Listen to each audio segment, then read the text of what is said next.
Michelle's in California. Hi, Michelle. Welcome to the Dave Ramsey Show. How can Dr. John Deloney and I help? Thank you so much for taking my call. I really appreciate it, you guys. Sure. Yeah, so here is my question. I often find myself beating myself up for some of the stupid things I've done in the past.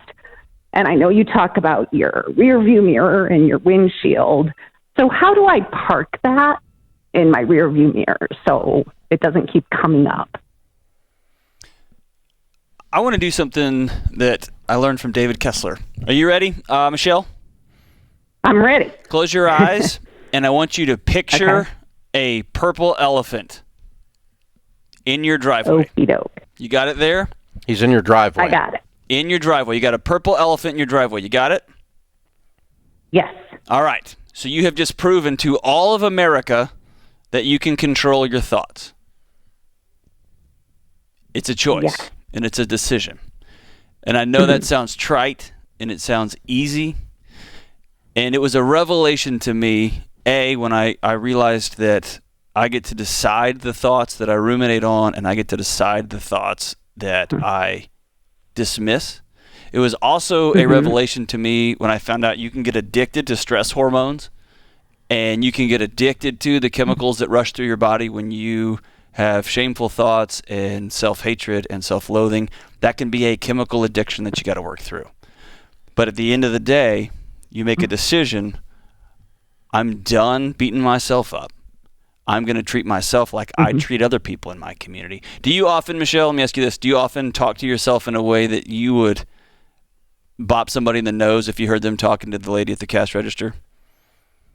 Oh, that's a good way to look at it. Yeah. So here's what I want you to do, starting today, right now. I want you to start being nice to my new friend, Michelle. Because she has courage, and she called into a couple of dudes she's never met and said help. And she's got strength, and she's kind. And she did some dumb stuff like we all did. And starting today, you're going to be nice to her. Yeah, be nicer to her than you would the lady at the cash register, for goodness sakes. I love that picture. That's a great picture. Most people talk to themselves in a way they would never talk to anybody else. They're just mean to themselves. Yeah, right on. It's true. Yeah.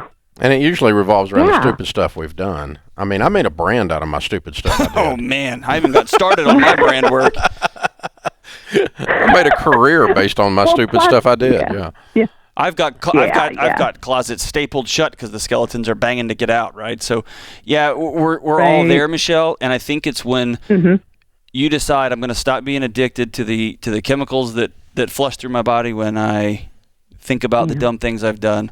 I'm going to start treating myself with the same dignity and care that I treat everybody else. And then I'm going to start taking ownership of my thoughts. And I wish it was harder than that. It's not. Sometimes we need to go talk to somebody. Sometimes we need to have a friend or two or a group in our life that we can lean on to say, hey, man, I'm really being mean to myself right now. And they'll just rattle your cage and say, well, stop it, because I like Michelle, right?